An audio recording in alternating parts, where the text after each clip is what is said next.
नमस्कार। आज का मुद्दा में आप सभी का स्वागत है। मैं हूं आदित्य नामदेव और हमारा आज का मुद्दा है कांग्रेस पर शाही आफत, नक्सलवाद पर सियासत। देश से नक्सलवाद खत्म होने की कगार में है और इसके साथ ही श्रेय लेने की होड़ भी शुरू हो गई है। भाजपा इसे अपने प्रयासों का नतीजा बता रही है, तो कांग्रेस की नजर में ये उनके कार्यकाल में किए गए कार्यों की वजह से मिल रही कामयाबी है। देश के गृह मंत्री अमित शाह का कांग्रेस के कार्यकाल में नक्सलवाद के खिलाफ सहयोग नहीं मिलने का आरोप एक बार फिर से नई बहस को जन्म दे रहा है। पहले रिपोर्ट देख लेते हैं, फिर चर्चा को हम आगे बढ़ाएंगे। पिछले 60-70 सालों से देश भर में पैर पसार चुके नक्सलवाद का अंत अब करीब है। केंद्रीय गृह मंत्री अमित शाह ने मार्च 2026 तक नक्सलवाद के खात्मे की डेडलाइन तय की है। शाह ने दिल्ली में एक कार्यक्रम में छत्तीसगढ़ सरकार की तारीफ की, साथ ही पूर्ववर्ती कांग्रेस सरकार पर जमकर हमला भी बोला, जिसके बाद सियासी संग्राम छिड़ गया। अमित शाह ने कहा कि नक्सलवाद का खात्मा अब बस वक्त की बात है। बीते 1.5 साल में छत्तीसगढ़ के एंटी नक्सल ऑपरेशन ने कई रिकॉर्ड बनाए। टॉप कमांडर और सीसी मेंबर मारे गए, बड़ी संख्या में नक्सली सरेंडर हुए तो गिरफ्तारियां भी हुई। यहाँ तक कि नक्सलियों ने युद्ध विराम के लिए कई पत्र तक लिख डाले। शाह ने साफ कहा कि युद्ध विराम नहीं होगा, ऑपरेशन आखिरी दम तक चलेगा। झारखंड में अच्छा चला, बिहार लगभग मुक्त गया, आंध्र प्रदेश तेलंगाना मुक्त हो गया, महाराष्ट्र मुक्त होने की कगार पर है, मगर छत्तीसगढ़ में हमें सफलता नहीं मिलती थी। छत्तीसगढ़ में कांग्रेस की सरकार थी। फौरी तौर पर तो कोऑपरेशन मिलता था, परंतु जो इनिशिएटिव संयुक्त अभियानों के लिए लेना चाहिए, वहां पैर कच्चे पड़ जाते थे। भ्रांति फैलाने के लिए पत्र लिख कर दिया गया कि अब तक जो हुआ वो गलती हो गई है, अब सीज फायर कर दिया जाए और हम सरेंडर करना चाहते हैं। कोई सीज फायर नहीं होगा। सरेंडर करना है तो सीज फायर करने की जरूरत ही नहीं है। हथियार डाल दो, पुलिस एक भी गोली नहीं चलाएगी, आपको रीएस्टैब्लिश करेगी। प्रदेश के गृह मंत्री विजय शर्मा ने शाह की तारीफ को केंद्र और राज्य के संयुक्त प्रयासों का नतीजा बताया, तो पीसीसी चीफ दीपक बैज ने करारा पलटवार किया। बैज ने कहा कि जब प्रदेश में कांग्रेस की सरकार थी, तब खुद गृह मंत्रालय का डेटा था कि छत्तीसगढ़ में नक्सली घटनाओं में 80% कमी आई थी। अब झूठ फैलाकर राजनीति की जा रही है। कोई युद्ध है नहीं तो युद्ध विराम की कोई बात नहीं है, पहली बात। दूसरा ये है कि जितने भी नक्सलियों ने अभी पत्र लिखा है, जिनका भाव ऐसा है कि वर्तमान में बस्तर में खून खराबा बंद होना चाहिए, बस्तर के आदिवासियों को आईडी से अपाहिज करना, उनको मार डालना, उन सब से मेरा ये कहना है कि समय कम है, आप आगे बढ़ें। सरकार लाल कालीन बिछा करके आपका स्वागत करने तैयार है, आप आएँ, उस पर चर्चा भी करेंगे। बयान बदलने में दोनों दिल्ली के दोनों बड़े नेता माहिर हैं। पिछले कार्यकाल में भी अमित शाह जी जब छत्तीसगढ़ आए थे तो तारीफ भी किए थे कांग्रेस की सरकार, 3 बार तारीफ किए थे, शायद वो दिन भूल गए होंगे। आज तो गृह मंत्री वही जीरम घाटी में रात को भी आते और रील बनाते, ये देखो मैं रात को आ रहा हूं जीरम घाटी से। इसको तो धन्यवाद कांग्रेस की सरकार को देना चाहिए। देश की सबसे बड़ी आंतरिक चुनौती नक्सलवाद अब बैकफुट पर है। टॉप लीडरों की मौत, नक्सलियों के बीच फूट और युद्ध विराम की गुहार साफ कर रही है कि ऑपरेशन का असर कितना गहरा है। इस बीच कांग्रेस को घेरने शाह का हमला प्रदेश की सियासत में नई हलचल लेकर आया है। यानी नक्सलवाद का अंत भले ही तय हो, मगर उस पर सियासत अभी बाकी है। गौरव शुक्ला, बंसल न्यूज, रायपुर।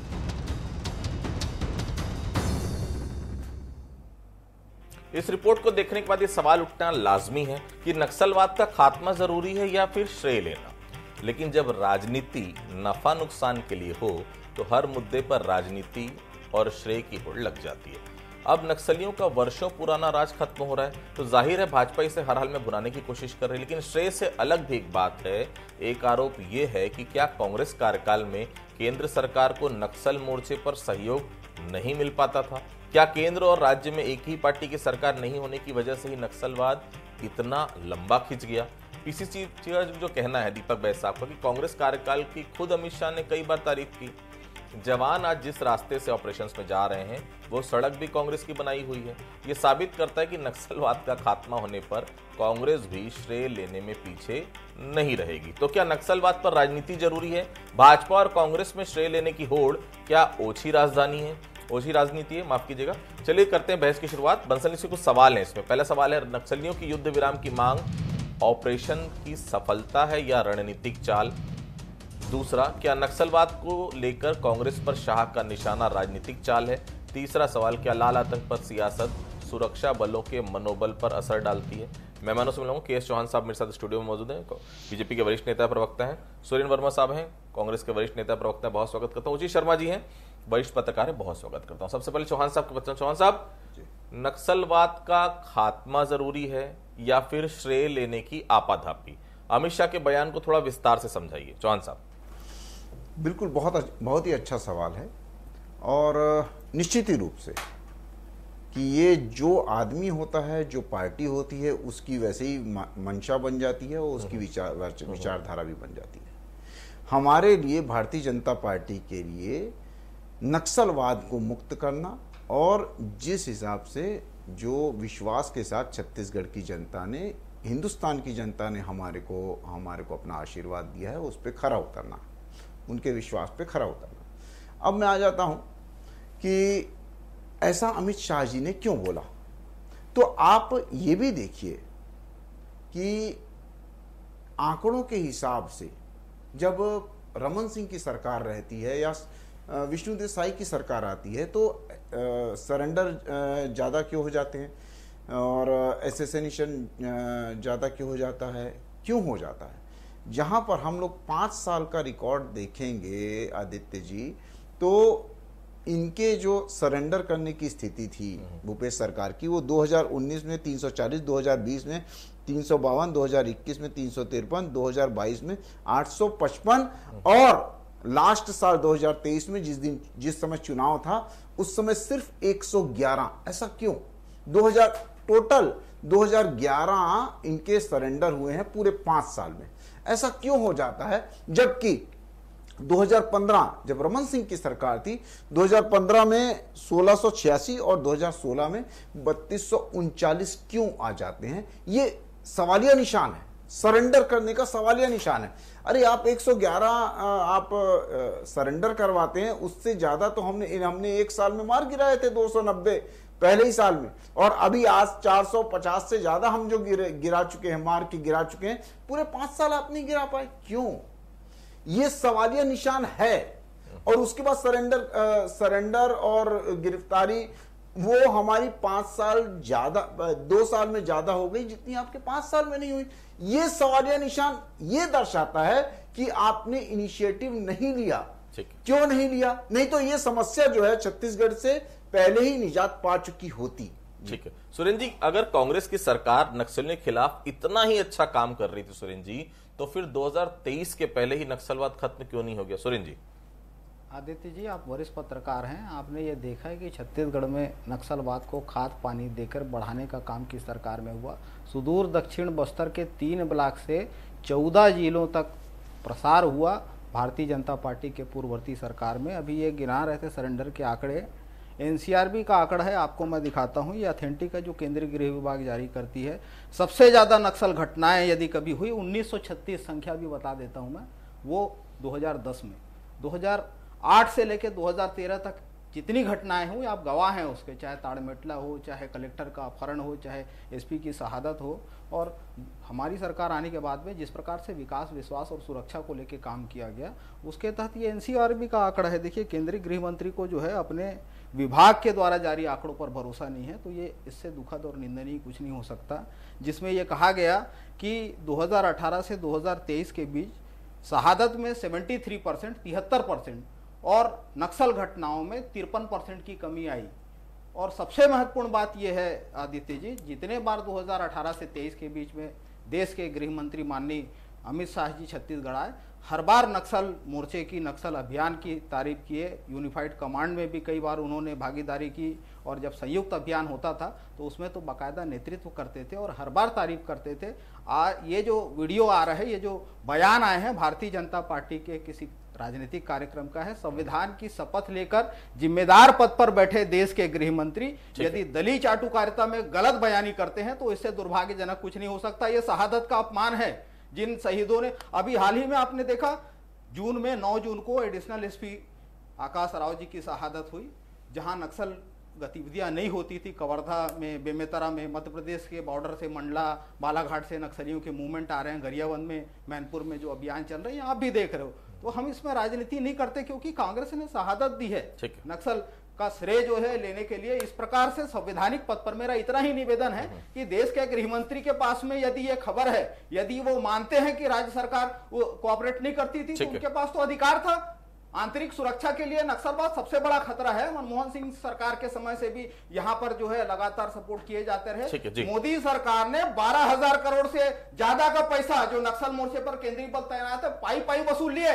हमारी सरकार में 650 से ज्यादा गांव नक्सल मुक्त हुए थे। कोंडागांव जिला उदाहरण है। आप इस बात उचित जी, अमित शाह का ये कहना कि युद्ध विराम नहीं होगा, ये नक्सलियों के लिए कितना बड़ा झटका मानते हैं आप? जी बिल्कुल ठीक है, एक अच्छी बात कही उन्होंने। किसी भी तरीके का सीज फायर नहीं करेंगे, नो डाउट करना भी नहीं चाहिए, क्योंकि जिस तरीके से 35 साल 40 साल का दंश, नक्सल का दंश छत्तीसगढ़ ने सहा है, अपने तमाम पुलिस अधिकारी से लेके वहां पे हम आम आदमी, आदिवासी नेता, हमने सब खोए। तो कोई भी इसके पक्षधर तो नहीं होगा। किसी तरीके का संवाद उन्होंने जितना प्रयास किया था, करना चाहिए था, उन्होंने पर्याप्त मौके उनको दिए। लेकिन फिलहाल जो सीज फायर का पत्र आया, सीज फायर की जो बात कर रहे हैं, वो कहीं से भी मतलब वाजिब तो नहीं लगती। जिस प्रकार अमित शाह जी ने कहा है कि हम आपको सीज फायर का सवाल ही नहीं उठता कि हम सीज फायर करें, आपको सरेंडर करना सरेंडर करिए। निश्चित तौर पे ये बहुत सही बात है और ये होना चाहिए। ये जो इस तरीके का हम लोगों ने झेला, इस दर्द को हम लोगों ने, अच्छे लोग खोए, हमारे नेता खोए, हमने अपने अधिकारी खोए हैं। तो इस तरीके का सीज फायर वो भी इस स्टेज में आके जब हम लगभग खात्मा कर चुके हैं और एक चीज जो डेडलाइन मार्च की है उसकी तरफ हम बढ़ रहे हैं, तो काहे क्यों सीज फायर करेंगे? निश्चित तौर पे बहुत अच्छा उनका वक्तव्य था और एक अच्छी बात उन्होंने कही, और सीज फायर की गुंजाइश कहीं अब दिखती नहीं है। ठीक है चौहान साहब, तो सरकार अब वार्ता नहीं करेगी, अच्छी बात है, लेकिन हथियार छोड़ने पर नक्सलियों की सुरक्षा कैसे होगी? इस बात के क्या मायने हैं? एक तरफ गोली चलेगी, दूसरी तरफ बंदूक छोड़ने पर उनकी सुरक्षा होगी, थोड़ा समझाने की कोशिश करेंगे चौहान साहब। देखिए, 4 चीजें हमारी एकदम स्पष्ट है और डे फर्स्ट से स्पष्ट है। सबसे मुख्य और सबसे मेन जो है वो संविधान और कानून से कोई भी इतर कोई बात नहीं होगी। अगर आपको रहना है तो संविधान और कानून के हिसाब से रहना पड़ेगा। दूसरी बात, जवानों के सम्मान के साथ कोई भी समझौता नहीं होगा। तीसरी बात, अंत्योदय तक हमारी योजनाएं पहुंचनी चाहिए और पूरे ग्रामीणों को, पूरे आदिवासियों को, पूरे सभी अंचल में हमारी योजनाएं पहुंचे, कोई भी रुकावट ना आए। और चौथा, हमें मुख्य धारा में जोड़ना है, भले वो साम दाम दंड भेद जो भी हो, हम उसके लिए प्रयासरत हैं। अगर ऐसा नहीं है कि जो लोग सरेंडर हुए हैं वो लोग भी तो सरेंडर हुए हैं। अभी विष्णु देसाई की सरकार में लगभग 2000 के आसपास लोग सरेंडर हुए हैं, 1700 से ऊपर गिरफ्तार हुए हैं। तो क्या उनसे दुर्व्यवहार किया जा रहा है? जी नहीं। और आकांक्षी जिले जो हैं आदित्य जी, वो हमारे को नहीं भूलने चाहिए कि केंद्र में जब यूपीए की सरकार थी तो आकांक्षी जिले नहीं थे। केंद्र में जब यूपीए की सरकार थी तो एक्स्ट्रा बजट फॉर नक्सलिज्म के लिए नहीं दिया जाता था। केंद्र में जब यूपीए की सरकार थी तो लोन व राटू अभियान के तहत भी पैसा नहीं दिया जाता था, जो कि हमारे भारतीय जनता पार्टी की सरकार में किया जाता है। उनका स्पष्ट है कि नक्सलवाद खत्म हो। नक्सली अगर मुख्य धारा में जुड़ना चाहते हैं, अपने आप को, अपने जीवन यापन ठीक करना चाहते हैं, क्या लोन व राटू अभियान के तहत लोगों को पैसा नहीं दिया गया? बिल्कुल दिया गया। उनके परिवारों को दिया गया, उनके परिवारों को मुख्य धारा में जोड़ा गया। उनके परिवार आज, उनके बच्चे आज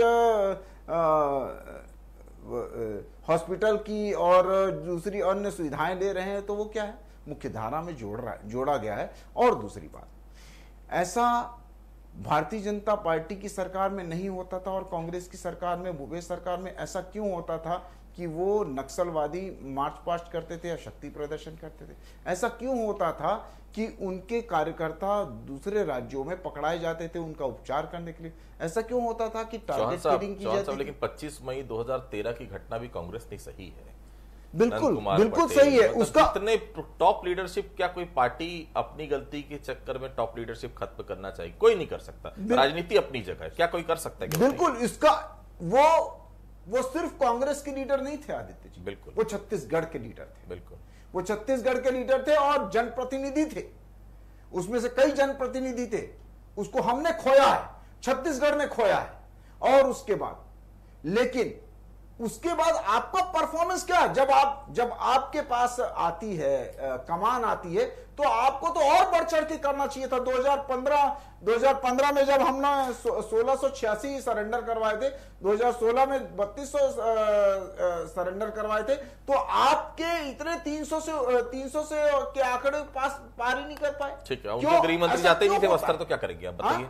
ताम्रध्वज साहू बस्तर जाते ही नहीं थे, उनको डर लगता था शायद। 11 बार पिछले 2 सालों में 11 बार जा चुके हैं ताम्रध्वज साहू जी का। मेरे को एक दौरा बता दीजिए, एक दौरा। नहीं जाते थे भाई उनको, बिल्कुल नहीं जाते थे। तो ये मेन मकसद है। और उसके बाद क्या सरकार उनके ऊपर दबाव नहीं डाल सकती थी?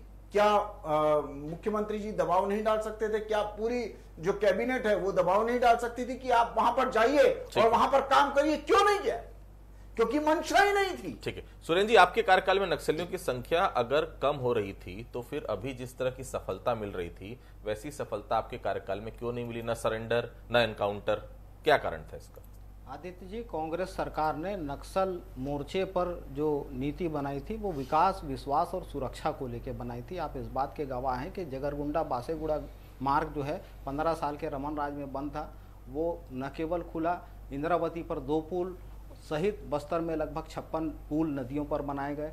अबूझमाड़ का क्षेत्र जो शुरू से अबूझ कहा जाता था, उस नारायणपुर जिले में 2500 किलोमीटर की सड़क जो है कांग्रेस की सरकार ने बनाई। जो रमन राज में बंद हुए थे स्कूल, उन स्कूलों को राजस्व सर्वे भी उसी समय शुरू हुआ था, मुझे बहुत अच्छे से याद है। जैसे कार्यकाल में पहले एक मेडिकल कॉलेज हुआ करता था केवल जगदलपुर में, कांकेर और गीदम में मेडिकल कॉलेज हमारी सरकार ने बनाया। लोगों की सहभागिता, स्थानीय आदिवासियों की सहभागिता के लिए बस्तर विकास प्राधिकरण की कमान जो है स्थानीय आदिवासी नेताओं को दिए। 7.5 लाख से ज्यादा वन अधिकार पट्टा जारी किए थे। इस सरकार में तो जारी एक भी नहीं किए। वन अधिकार भूमि में ये खनन, अपने मित्रों के मुनाफे के लिए खनन शुरू किया। तो ये असमानता जो भारतीय जनता पार्टी के संरक्षण में पूंजीपति मित्रों पर बस्तर के संसाधन लुटाए जा रहे हैं, उससे ध्यान भटकाने के लिए इस प्रकार से गलत बयानी की जाती है। आप इस बात के गवाह हैं आदित्य जी।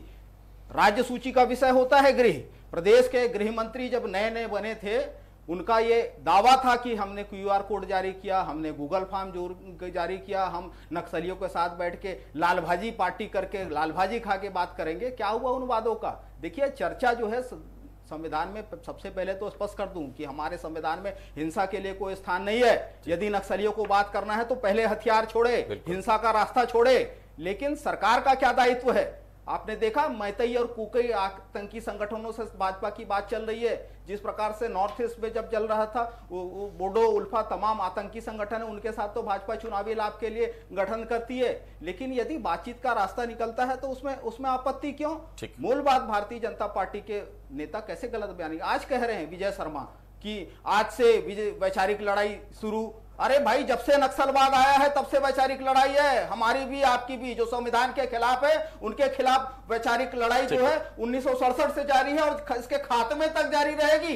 लेकिन ये केवल दलील चाटुकारिता में जो गलत बयानी करते हैं, उचित जी, नक्सलियों के खात्मे के मुद्दे पर कांग्रेस को कितना क्रेडिट जाना चाहिए और भाजपा को कितना जाना चाहिए? क्योंकि नक्सलियों के मुद्दे पर दोनों पार्टियां श्रेय लेने में एक दूसरे को पीछे छोड़ने को बेताब दिख रही है। और एक बात, ये क्या नक्सलवाद पर श्रेय लेना सही है उचित जी?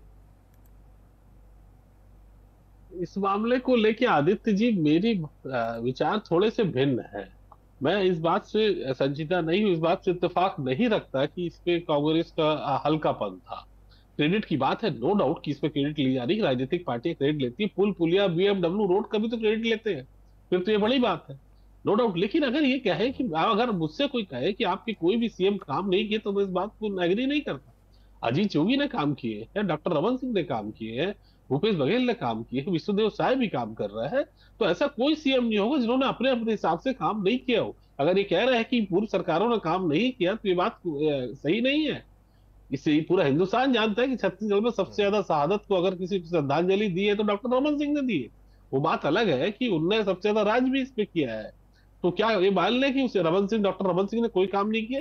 और अगर वो क्रेडिट की बात है तो 14 से 18 में तो डबल इंजन की सरकार थी, 14 से 18 में दोनों तरफ डबल इंजन था, तो क्या तब क्यों खत्म नहीं कर लिया अमित शाह जी? क्या अभी श्वेत पत्र जारी करेंगे क्या अमित शाह जी कि हम किसी तरीके का औद्योगिक विकास नहीं करेंगे या कोई मंशा नहीं है? नो डाउट उनकी नक्सल खत्म करने की जिस दिशा को सलाम है, बहुत अच्छा मुहिम है, नो डाउट। लेकिन एक चीज ये भी बताएंगे कि उनको एज इट इज रहने देंगे उनके हाल और हालात पे नक्सल खत्म करने के बाद, या कोई आपका कोई हिडन एजेंडा है? इस बात को भी तो क्लियर करना पड़ेगा। अगर ये बोले कि भूपेश बघेल ने कुछ नहीं किया, ये बात गलत है। डॉक्टर रमन सिंह ने कुछ नहीं किया, ये बात गलत है। अगर ये लोग सीरियस होते तो आदित्य जी, एक अध्ययन पता चलता है कि अभी 2023 के मामले में चुनाव के वक्त बीजेपी के मैनिफेस्टो में ये नहीं था कि हम कसम खाते हैं कि हम नक्सल खत्म करेंगे। अगर ये सही है, इतने ईमानदार और इतनी चीजें हैं, तो अपने मैनिफेस्टो में इनका विषय होना चाहिए था। क्यों नहीं है? क्योंकि ये इत्तेफाक नहीं रखते, ये साथ नहीं रखते, ये इनके एजेंडे में भी नहीं था कांग्रेस के। लेकिन अगर ये सोचते हैं कि हमने खत्म किया, हमने इसको प्रायोरिटी पे लिया और हम खत्म करना चाहते थे, तो आपके मैनिफेस्टो में तो होता। हम कसम खाते हैं, आप बांध लेते कि हम कसम, हमने मैनिफेस्टो का आइटम होना चाहिए थे, तो वहां क्यों नहीं है? ये तो भला है केंद्र का कि जो उन्होंने संज्ञान लिया, कारण जो भी हो। अब वो क्या आगे करना चाहते हैं वो मालूम नहीं, क्या डेवलप करना चाहते हैं वो दुनिया को जज सबको मालूम है। लेकिन जो भी हुआ अच्छा हुआ, क्रेडिट जानी चाहिए। उन्होंने जो कुछ भी कसम खाई है और जो वहां से खत्म होगा, इससे छत्तीसगढ़ का भला होगा, दंडकारण्य क्षेत्र में विकास होंगे, विकास की रफ्तार पकड़ेगी और आदिवासियों का विकास होगा। मगर इस कॉस्ट पे आदिवासियों को, जो उनकी जल जंगल जमीन को कहीं खोना ना पड़ जाए, इस बात का भी ध्यान सरकार को रखना पड़ेगा और डबल इंजन की सरकार को रखना पड़ेगा। ठीक है, ठीक है। चौहान साहब, मार्च 2026 की डेडलाइन जो आप लोगों ने रखी, चौहान साहब, क्या वो डेडलाइन ही आखिरी है? लेकिन एक सवाल जो जहन में है कि नक्सल मुक्त बस्तर कैसा होगा? कहीं वहां भी अडानी की इंडस्ट्री, अंबानी की कंपनी तो तैयार नहीं हो पाएगी। चौहान साहब, देखिए, इंडस्ट्रियलाइजेशन से ही सिविलाइजेशन होता है। अब वो किसी की भी बने, आप भी बना सकते हैं, मैं भी बना सकता हूं, हमारे साथी प्रवक्ता सुरेंद्र जी भी बना सकते हैं। लेकिन आदिवासी तो जल जंगल जमीन पे लड़ रहे हैं ना। मैं क्या बोल रहा हूं जी, अगर वो ऐसी कौन सी जगह है आदित्य जी जहां पर खेती और जंगल नहीं था, जहां पर इंडस्ट्रीज लगी? ऐसी कौन सी जगह पूरे विश्व में बता दीजिए मेरे कहीं। और इंडस्ट्रियलाइजेशन नहीं होगा अगर, तो सिविलाइजेशन कैसे होगा और वहां का विकास कैसे होगा? इतिहास गवाह है कि जहां पर भी इंडस्ट्रियलाइजेशन हुआ है, उस क्षेत्र का ही विकास बहुत तेजी से हुआ है। तो ये इतिहास गवाह है। और इंडस्ट्रियलाइजेशन क्यों नहीं होना चाहिए? चौहान साहब, दंतेवाड़ा में फिर तो सोने की लंका बन जानी चाहिए थी, सोना हीरा मिल जाना चाहिए था, एनएमडीसी वहां पर है, बिल्कुल विकास होना चाहिए। क्या विकास दिखता है वहां पर? बिल्कुल होगा। हमारी सरकार जब से आई है, 7 राज्यों के साथ, छोटा सा जवाब रखिए प्लीज। जी, हमारी सरकार जब से आई है तब से आप डेवलपमेंट देखेंगे इंफ्रास्ट्रक्चर में, तो उनका बहुत ज्यादा हाथ रहा है। और सबसे मेन बात, मैं एक सेकंड प्लीज 1 मिनट बचा। उचित शर्मा जी ने बोला कि भूपेश सरकार में काम नहीं हुआ, तो हमने कभी ऐसा नहीं बोला।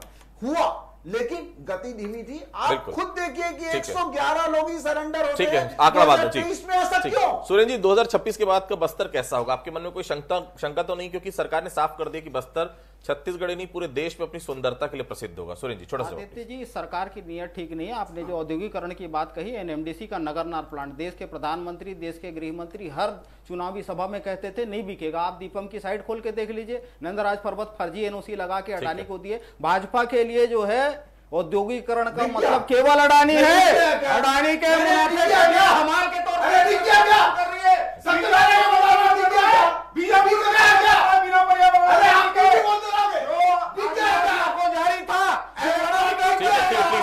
आखिरी सवाल है मुझे। ठीक है सुरेंद्र जी, प्लीज। चौहान साहब, प्लीज। चौहान साहब, ठीक है। सुरेंद्र जी, प्लीज। ओके, ठीक है। Okay, please. आखिरी सवाल लेना मुझे, प्लीज। ठीक है। उचित जी, क्या नक्सलवाद वाकई में खत्म हो जाएगा ऐसा आपको लगता है? क्योंकि सरकार पूरी तरह से कॉन्फिडेंट नजर आ रही। जी, बिल्कुल आदित्य जी, बहुत पॉजिटिव मैं बोलता हूँ कि बिल्कुल खत्म हो जाएगा। उम्मीद तो ऐसी है, और जो जिस तरीके का प्रण लिया गया केंद्र सरकार के द्वारा, तो वो उस हिसाब से तो लगता है कि खत्म हो जाएगा, और अच्छा है, प्रदेश हित के लिए बहुत अच्छी बात है, देश हित के लिए बहुत अच्छी बात है। और उम्मीद है कि इस बात को लेके केंद्र को और अमित शाह को सैल्यूट की आवश्यकता भी है कि उन्होंने इतना कार्य किया जिसको 40 साल से हम ठीक झेल रहे थे। इसके लिए केंद्र को क्रेडिट जाता है, राज्य को क्रेडिट जाता है। ठीक है, कुछ पंक्तियों के साथ अपनी बातें खत्म करता हूं मैं। लाल रास्तों की कहानी अब अंतिम पन्नों पर है, सरेंडर की आवाजें जंगल की गोलियों को दबा रही है, लेकिन असली सवाल यही है, क्या यह सचमुच नक्सलवाद का आखिरी पड़ाव है या सियासत की एक नई पटकथा। आप सभी हमारे से जुड़े, आप सभी लोगों को बहुत बहुत धन्यवाद। आज का मुद्दा में फिलहाल इतना ही, बाकी खबरों के लिए आप लगातार बने रहिए बंसल न्यूज के साथ। नमस्कार।